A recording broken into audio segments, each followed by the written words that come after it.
Hola, ¿qué tal mis hermanos y hermanas? Les saluda su hermano en Cristo, Mateo Gaitán, servidor de Jesucristo en la iglesia. En esta hora venimos delante de la presencia de nuestro Divino Maestro, pidiendo siempre la iluminación del Espíritu Santo para dialogar sobre un tema de gran interés, de gran ayuda para todos aquellos hermanos que tienen cierta inquietud sobre el tema la virginidad perpetua de la Santísima Virgen María. Estaremos abordando los fundamentos bíblicos que la Iglesia Católica utiliza para asegurar tales términos de que María fue siempre virgen antes del parto, durante el parto y después del parto. Esperando, mis hermanos y hermanas, que con la iluminación del Espíritu Santo podamos conocer la verdad, porque la dice en su palabra: conoceréis la verdad y la verdad os hará libre. Entonces iniciamos en esta hora en el nombre del Padre, del Hijo y del Espíritu Santo. Amén. Señor Jesús, en esta hora venimos delante de tu presencia para pedirte siempre la dirección, que seas tú enviándonos el espíritu del conocimiento para que abra en nosotros la capacidad de discernir de tu palabra, para la que abordamos, soberano Dios, nos ayude para nuestra fe, para seguir creciendo y seguir avanzando en este peregrinar hasta llegar a aquel día en que tú nos vas a pedir cuenta por cada palabra que salga de nuestra boca. Te pedimos que siempre nos ayuden para que con el Espíritu Santo podamos dirigirnos por el camino recto, por el camino seguro que nos lleva hacia ti. Quédate con nosotros, ilumínanos y danos la paz, en el nombre del Padre y del Hijo y del Espíritu Santo. Amén. Hermanos y hermanas, entonces el tema que estaremos abordando es la virginidad perpetua de la Santísima Virgen María. Que María fue virgen antes del parto, durante el parto y después del parto. Tomando como referencia el Evangelio de San Lucas en el capítulo 1, versículos 34 y 35, cuando el ángel visitó a María y le dijo entonces de que por ahora el Espíritu Santo habría de concebir y dar a luz a un niño. Entonces esto fue lo que pasó, ¿verdad? Cuando el ángel se encontró con la Santísima Virgen María. En el capítulo 1 de San Lucas, versículos 24 y 25, nos dice: María entonces dijo al ángel: ¿cómo puede ser esto si yo soy virgen? Contestó el ángel: el Espíritu Santo descenderá sobre ti y el poder del Altísimo te cubrirá con su sombra. Por eso el niño santo que nacerá de ti será llamado Hijo de Dios. Entonces, hermanos, de aquí vemos, ¿verdad?, que antes del parto María era virgen. María era una joven virgen que solamente estaba desposada con San José, pero ella se mantenía virgen porque no habían tenido nada de intimidad y a la vez. Entonces el Espíritu llegó y por obra propia de Dios, del Espíritu Santo, entonces ella fue quedó encinta, ¿verdad? Quedó encinta. Pero algo importante que nosotros debemos de aportar también es la profecía que hace el profeta Isaías en el capítulo 7, versículo 14, cuando nos dice que el Señor pues le dará esta señal: la joven está embarazada y da a luz un niño, varón, a quien le pone el nombre de Emmanuel, que quiere decir Dios con nosotros. Entonces estaba profetizado que el Salvador del mundo, que el Mesías, vendría de una joven virgen. Por lo tanto, entonces queda comprobado de que María fue virgen antes del parto.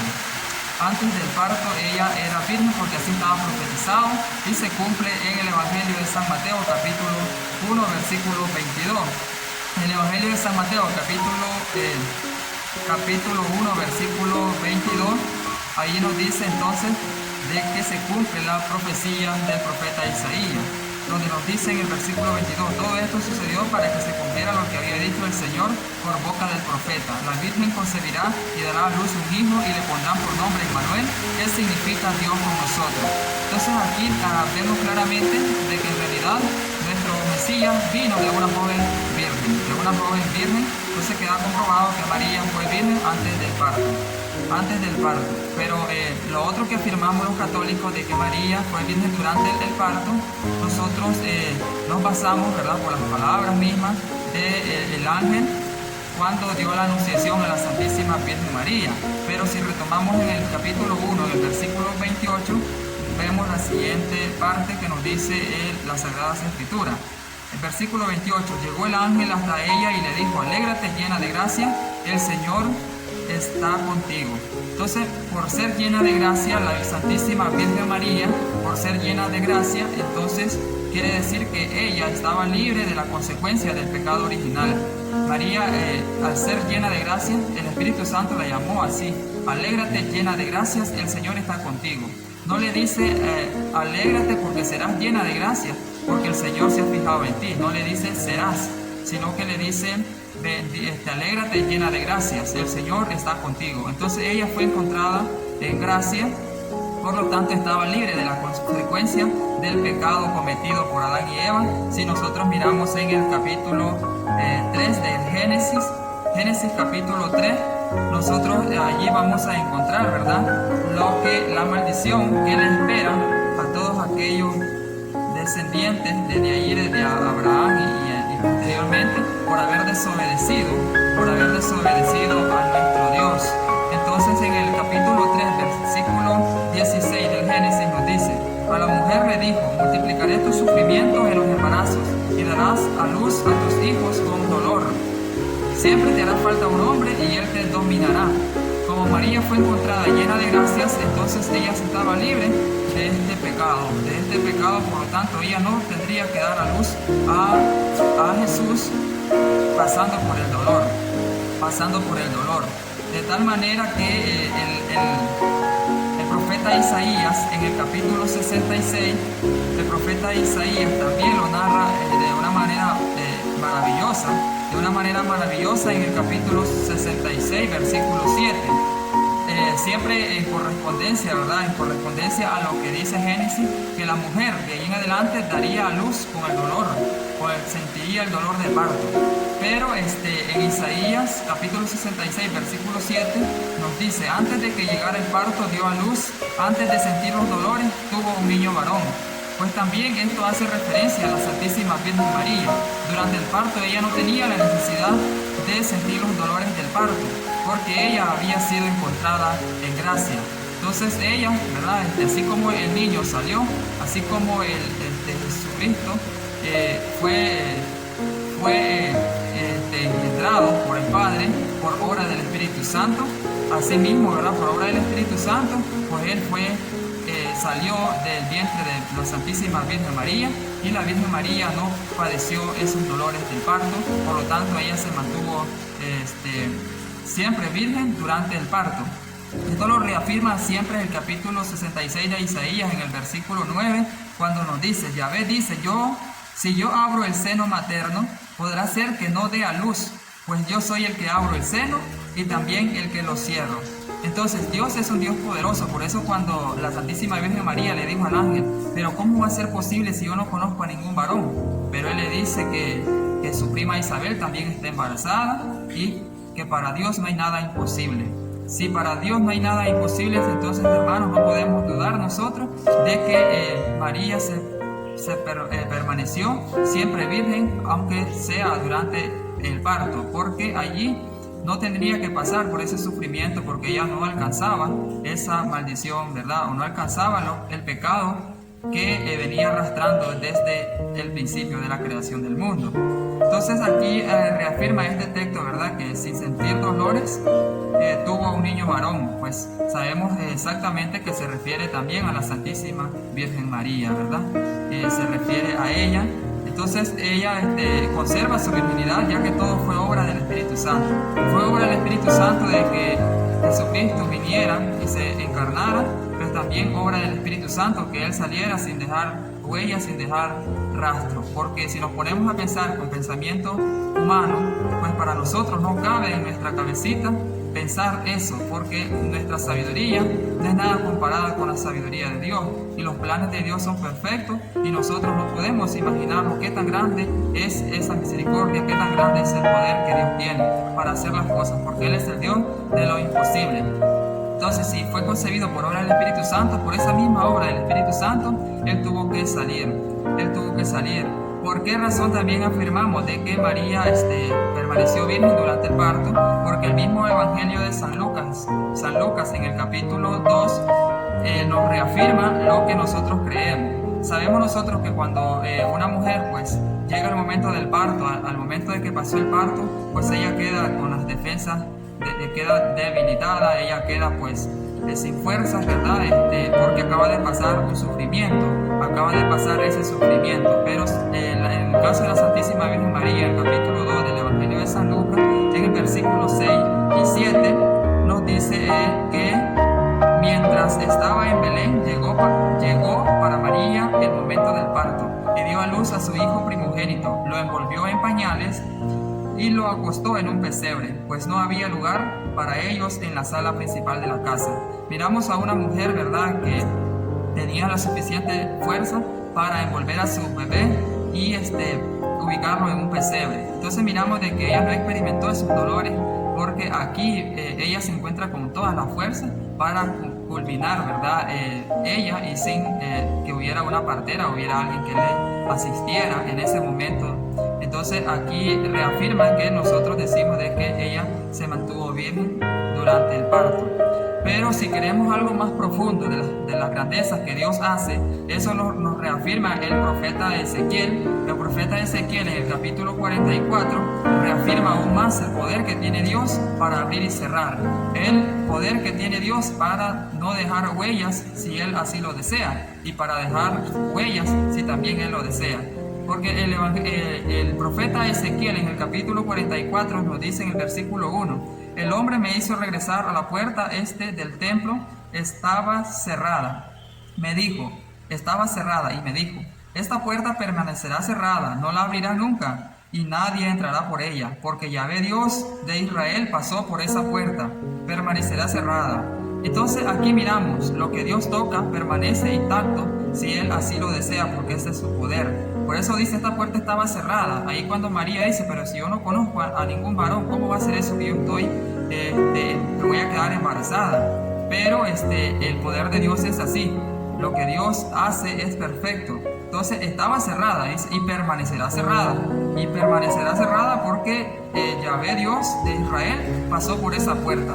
Como fue una obra del Espíritu Santo, porque dice, el Espíritu Santo descenderá sobre ti y el poder del Altísimo te cubrirá con su sombra. Entonces allí pasó el Dios único, el Dios verdadero, el Dios omnipotente, el Dios de lo imposible pasó por allí. Entonces ella no tenía que dejar ningún rastro. Por eso dice el profeta que nos reafirma, ¿verdad?, de las grandezas que Dios hace, de que permanecerá cerrada. Una de las afirmaciones que hacemos como católicos también es que María, ella permaneció virgen después del parto, y allí es donde entramos en pequeña controversia con algunos hermanos y hermanas, porque ellos no pueden entender, ¿verdad?, esta parte. Por tal razón, entonces se basa en el capítulo 1 de San Mateo capítulo 1 versículo 25.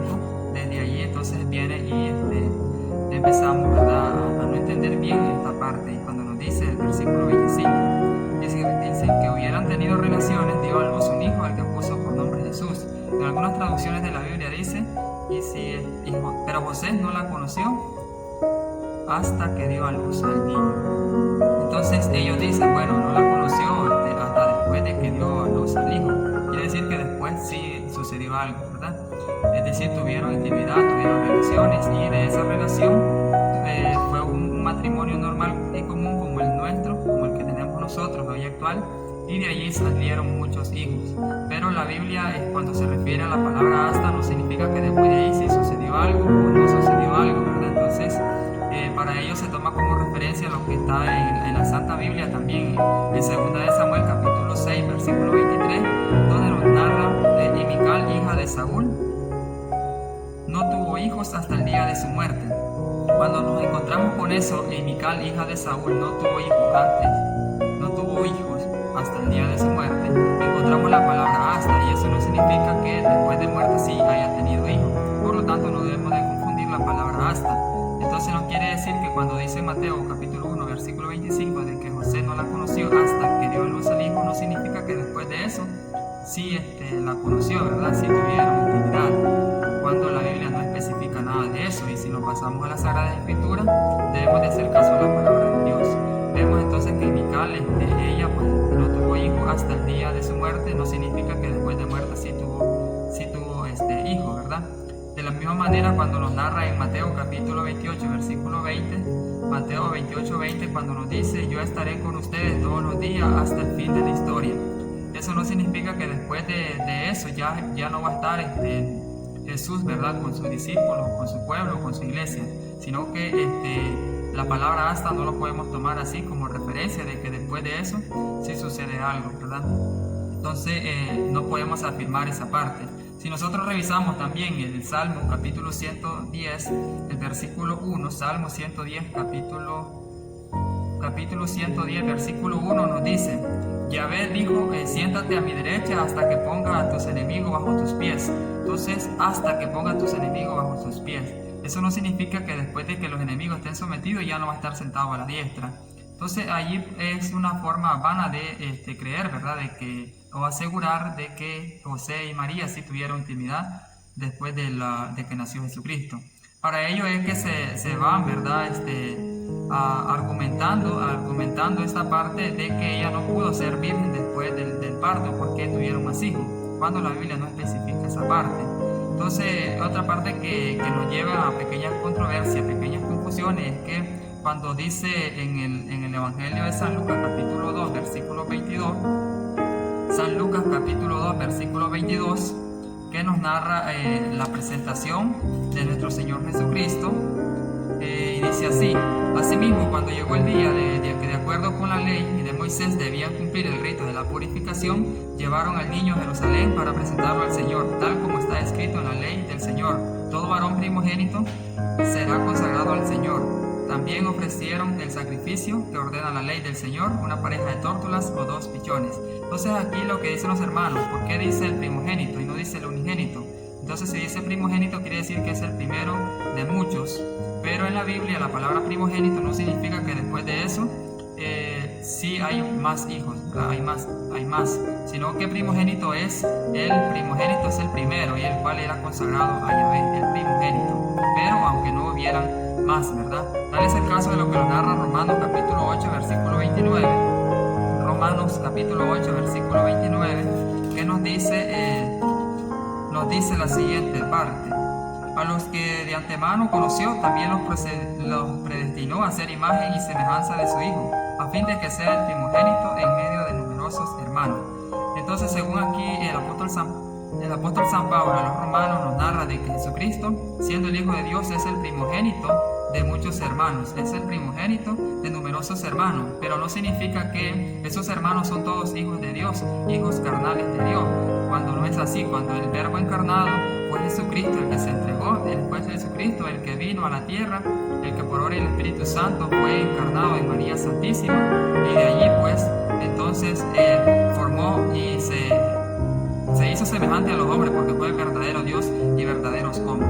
Pero aquí no significa entonces de que la palabra primogénito se diga que es el primero de muchos, pero que tenga que ver con la parte carnal, y no es así, ¿verdad? Todo aquel que era consagrado, que era primogénito, era consagrado a Yahvé, así como también nos dice en Éxodo capítulo 13 versículo 1, es donde Dios ordena, donde Dios nos ordena la forma en aquel pueblo, pues ordena que todo varón primogénito debería ser consagrado a Yahvé.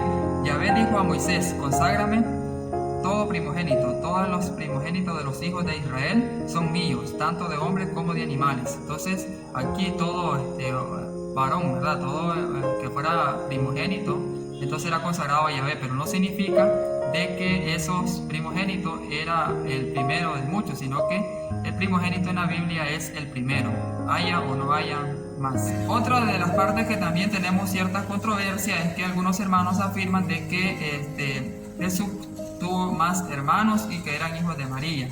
Tal es el caso entonces de lo que narra Mateo capítulo 12 versículo 46, San Mateo capítulo 12 versículo 46, y aquí es donde a veces, ¿verdad?, nos ponemos en algunas ideas a llevarla en contra de los hermanos, porque a veces queremos de que todos crean lo que nosotros creemos. Y si nosotros dejamos guiar por la santa palabra de Dios, entonces no debe de haber discordia, no debe de haber discusión entre nosotros si somos hijos de Dios, porque el que es de Dios escucha la palabra de Dios. Entonces en el Evangelio de San Mateo capítulo 12 versículo 46 nos dice de la siguiente manera para todos: mientras Jesús estaba estaba todavía hablando a la muchedumbre, su madre y sus hermanos estaban de pie afuera, pues querían hablar con él. Entonces, aquí lo que nos dice es que cuando Jesús estaba hablando en medio de la muchedumbre, entonces le llegó un recado a Jesús: hey, tu madre y tus hermanos están afuera y quieren hablar contigo. Entonces, algunos dicen que allí, en este caso, nos encontramos nosotros que María iba con sus hijos a ver a Jesús. Pero en la Biblia, ¿verdad? La palabra hermanos, pues tiene un tema amplio. De igual manera, los que pertenecen a una denominación, una de las congregaciones que existen en la actualidad, ellos se dicen hermano aquí, hermano allá, hermano allá. Pero eso no significa que sean hijos de la misma madre, que sean hermanos carnales, sino que el Evangelio y todas las Sagradas Escrituras, cuando se habla de hermanos en el Antiguo Testamento, se refiere a primos, sobrinos, cuñados, a todos los que pertenecían a la misma familia. Hoy en día somos considerados desde el bautismo que somos hijos adoptivos de Dios, por lo tanto todos somos hermanos. En sentido espiritual todos somos hermanos. Entonces, en este sentido es que se presentan los discípulos, ¿verdad? Se presentan los discípulos caminando con Jesucristo, caminando queriendo ver a Jesucristo. Para ellos es importante ver este mismo contexto en el Evangelio de San Marcos capítulo 6, cuando nos dice en el versículo 3 también. Versículo 3 nos dice: pero no es más que el carpintero, el hijo de María, es un hermano de Santiago, de José, de Judas y Simón. Y sus hermanos no están aquí entre nosotros. Se escandalizaban y no lo reconocían. Entonces, aquí lo que nosotros podemos captar, ¿verdad? De esta parte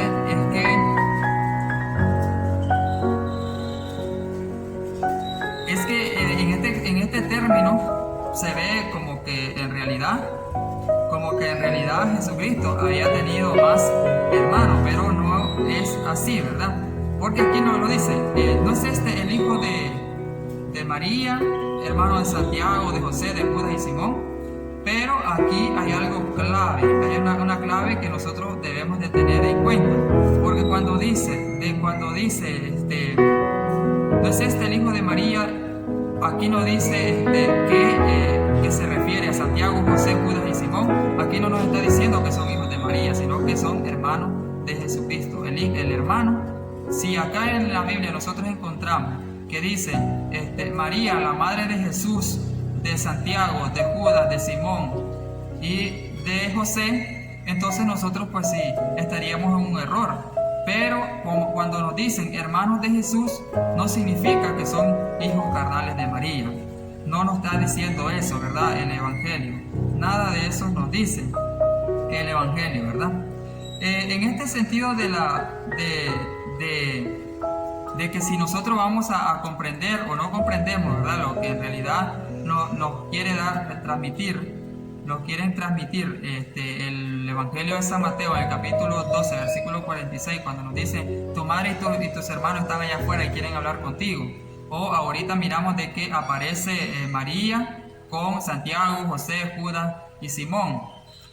Si nosotros leemos el capítulo 3 de San Marcos, capítulo 3, versículo 21, nos dice: al enterarse sus parientes de todo lo anterior, fueron a buscarlo para llevárselo, pues decían: se ha vuelto loco.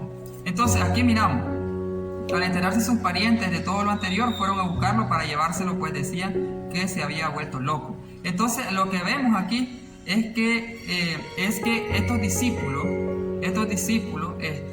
estaban con Jesucristo, pero ¿quiénes eran los que iban en el camino? ¿Quiénes eran los que iban en el camino? Eran los parientes, porque decían: se ha vuelto loco. Por eso dice el versículo 21 del Evangelio de San Marcos capítulo 3, dice: al enterarse sus parientes de lo anterior, fueron a buscarlo para llevárselo, pues decían: se ha vuelto loco. Entonces esto era lo que ellos creían. Y si seguimos leyendo desde el versículo 21 hasta el versículo 31, ahí nos vamos a dar cuenta que esos parientes que van caminando, ellos pensaban: vamos a ir a buscarlo porque se ha vuelto loco. Algunos decían de que estaba poseído por un demonio, por un espíritu malo, pero eso era lo que la gente murmuraba. Y lo que la gente murmura no es palabra de Dios. O alguien que crea que eso es palabra de Dios, entonces estaría en un error, ¿verdad? Porque en ese camino entonces van a buscarlo. E imaginémonos a los parientes que son los los supuestos hermanos de Jesús que van con María, que van a buscarlo. Lo vemos en el versículo 31, dice: entonces llegaron su madre y sus hermanos. Oigan cómo dice. Si en el versículo 21 dice, sus parientes, al enterarse sus parientes de todo lo anterior, fueron a buscarlo para llevárselo. Sus parientes iban a buscarlo para llevárselo. El versículo 31 dice: entonces llegaron su madre y sus hermanos. ¿Quiénes salieron a buscarlo? Sus parientes. Sus parientes pues que llegaron, salieron a buscarlo. En el versículo 31 nos dice: entonces llegaron su madre, sus hermanos, se quedaron afuera y los mandaron a llamar. Los mandaron a llamar y dice: como era mucha la gente sentada en torno a Jesús, le transmitieron este recado: tu madre, tus hermanos y tus hermanas están afuera y preguntan por ti. Ahí podemos decir, son los hermanos de Jesús, los hijos de María. Pero está claro lo que dice el versículo 21, que eran sus parientes los que iban a buscarlo. Al llegar donde Jesús estaba, entonces allí, ¿qué dicen la gente? Como eran parientes de Jesús, ¿qué es lo que dice el recado que le llevan a Jesucristo? Tu madre, tus hermanos y hermanas están afuera, andan buscándote. Entonces ahí dicen los hermanos, allí está, que Jesús tenía más hermanos que eran hijos de María. Pero es un error. Si nosotros leemos todo el contexto, vemos que los parientes eran los que no lo reconocían, ¿verdad? Todo aquel que era pariente, que era familia, entonces eran considerados hermanos. ¿Verdad? Así como Abraham y Lot, que eran familia, eran parientes, pero él decía hermanos, ¿verdad? Se decían hermanos. Entonces la palabra de Dios es muy amplia, y si nosotros la leemos, pues es muy rica, ¿verdad? Y eficaz para el alma, es remedio para el alma la palabra de Dios. Por eso es que es un tema muy amplio que quizás en este espacio pues quedaría muy corto, ¿verdad? Con las pocas lecturas que yo les pueda brindar en este espacio para que no sea tan extenso. Cuando nosotros vemos que nos dice, no es el carpintero, el hijo de María, sus hermanos son Santiago, José, Judas y Simón. Si nosotros leemos, solo con leer pues el Evangelio de San Marcos, capítulo 3, versículo 16, solo con leerlo eso nosotros nos vamos a dar cuenta de qué se está tratando. El versículo 16 dice: estos son los 12, Simón, a quien puso por nombre Pedro, Santiago y su hermano Juan. Ahí miramos de que no decía, no es el hijo de María y sus hermanos Santiago, José, Judas y Simón. Y aquí nosotros nos encontramos solo con leer el versículo 16 del capítulo 3 de San Marcos. Estos son los 12, Simón, a quien puso por nombre Pedro, Santiago y su hermano Juan. Allí encontramos a Santiago y Juan, que estos a su vez eran hijos de Zebedeo. Entonces los padres de Santiago y Juan eran don Zebedeo. Por lo tanto, no son hijos de José. Y si hubieran sido hijos de María, quiere decir que María era adúltera. Y no es así. Porque cuando una mujer era considerada o había en adulterio, había tenido adulterio a su esposo, le había sido infiel, era matado a pedrada. Entonces, estos no pueden ser hijos de María e hijos de Zebedeo. No pueden. No estén pensando eso, porque van a caer en un grave pecado. No pueden caer en ese pecado. Entonces, aquí encontramos los primeros, Santiago y Juan, que eran hijos de don Zebedeo, a quienes puso el sobrenombre de Boanerges, es decir, hijos del trueno. Y sigue narrando en el versículo 18: Andrés, Felipe, Bartolomé, Mateo, Tomás, Santiago. Ahí está el otro Santiago el hijo de Alfeo. Entonces había un Santiago que era hijo de don Zebedeo, y había un Santiago que era hijo de Alfeo. Tadeo, Simón el cananeo. Entonces ahí está cuando nos dice, no es el hijo de Santiago, de José, de Judas y de Simón. De Judas y de Simón. Entonces aquí está el Simón, ¿verdad? Que Simón era cananeo. Si hubiera sido hermano de Jesús, hijo de María, entonces él hubiera sido nazareno, así como le decía a Jesucristo, ¿verdad? Jesucristo es el nazareno, y todo el mundo pues lo caracteriza con ese título, ¿verdad? De que él es el nazareno. Entonces nosotros también creemos de que Simón no era el nazareno, no era hijo de María, porque si no hubiera dicho el nazareno, sino que dice Simón el cananeo. Y si queremos ir a más profundidad, entonces para ello pues están el Evangelio de San Mateo capítulo 27, San Mateo capítulo 7 versículo 27, perdón, San Mateo capítulo 27 versículos 55 y 56. Entonces ahí es donde afirmamos nosotros de que José también no es hijo de María. porque tiene su propia madre, ¿verdad? Tiene su propia madre. Dice el versículo 55, ahí lo vamos a leer. En ese momento Jesús dijo a la gente: a lo mejor buscan al ladrón, por eso salieron a detenerme con espadas y palos. Perdón, estoy leyendo el capítulo 26, el versículo 27, es el capítulo 27, versículo 55. No tenemos que tener cuidado, porque allí es donde caemos a veces en error, ¿verdad? Por no ver la palabra de Dios. En el versículo 55, capítulo 27 de San Mateo, dice: también estaban allí observándolo todo algunas mujeres que desde Galilea habían seguido a Jesús para seguirlo. Entre ellas estaban María Magdalena, había una María Magdalena, María, madre de Santiago y de José. Había una María que era madre de Santiago y de José. María, madre de Santiago y de José. Entonces, esta María no era la madre de Jesús, porque cuando se refiere a la madre de Jesús, entonces allí dice María, la madre de Jesús, pero en este caso dice María, madre de Santiago y de José. Entonces Santiago y José tenían a un padre, que ese padre era posiblemente don Zebedeo o don Alfeo, pero no era don José, ¿verdad? No era José. Entonces aquí lo dice, el versículo 56 dice: entre ellas estaban María Magdalena, María, madre de Santiago y de José, y la madre de los hijos de Zebedeo. Entonces, ¿quiénes estaban al pie de la cruz? Entonces le seguían allí. Los que le seguían eran María Magdalena, una María, María, madre de Santiago y de José, es otra mujer, y la madre de los hijos de Zebedeo. Que los hijos de Zebedeo eran Santiago y Juan. Santiago y Juan eran hijos de don Zebedeo. Santiago y José eran los hijos de una María, que era una parienta también de la Virgen María. Entonces, esos eran parientes, ¿verdad?, de Jesucristo, si nos adentramos a escuchar la Santa Palabra. ¿Por qué nosotros también obtenemos otra razón, verdad? Porque que María no tuvo más hijos, porque Jesucristo, cuando ya estaba en agonía, Él tiene un gran deseo de no dejar a su madre huérfana, de no dejar a su madre solita. Entonces, ¿qué hace Él? Él la entrega a su discípulo que más ama. Y ese discípulo que más ama, nosotros nos referimos a San Juan, pero no está el nombre de Él. Por eso dice: mirando a sus discípulos, el quien más amaba. Ese discípulo que Dios ama es cada uno de nosotros, cada uno de nosotros. Entonces, como Él nos ama tanto a cada uno de aquellos que hacen la voluntad de su Padre, entonces nos ama tanto que nos entrega a su madre.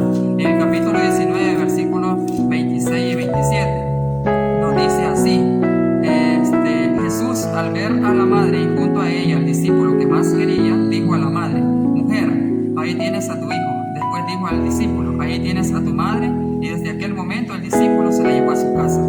Entonces, hermanos y hermanas, aquí miramos de que si María hubiera tenido más hijos, no tenía necesidad Jesucristo de dársela a un extraño, de dársela a su discípulo, porque entonces no estaríamos, ¿verdad? Según la tradición judía, cuando lo que según la teoría judía, los hijos eran quienes enterraban a sus padres y no los padres a sus hijos. Pero cuando sucedía ese caso, entonces la madre, para que no quedara así sola, porque al quedar una viuda, ¿verdad?, era considerada desamparada, entonces Jesucristo no quiere que ella quede desamparada y se le entrega a su discípulo, a quien más ama. Y desde ese momento ese discípulo se la llevó a su casa. Por tal razón María no tuvo más hijos, porque entonces no habría necesidad de que ella quedara con un extraño, sino que quedó con ese discípulo a quien Dios ama tanto, que ese es cada uno de ustedes, cada uno de nosotros.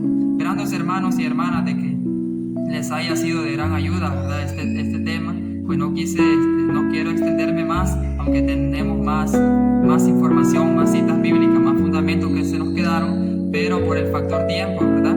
Y este espacio pues se nos hace un poco corto para compartir, esperando, si ustedes llegaron pues hasta el final de este video, que sea una gran bendición y la honra y la gloria para nuestro Dios, porque usted ha tomado la decisión de estudiar su santa y bendita palabra, lo cual me llena de gozo, de paz y de amor. Que Dios les bendiga a todos y todas, y esperando que Mamita María les acompañe siempre y no tengan miedo de hablar de ella. Ella es la siempre virgen. La virginidad perpetua es María virgen antes del parto, durante el parto y después del parto. Ya les di las citas y algunos fundamentos. Ustedes pues con espacio pues pueden ir teniendo autoestudio para el bien y el fortalecimiento de su fe. de Dios nunca se aparte de nuestros corazones. Así sea.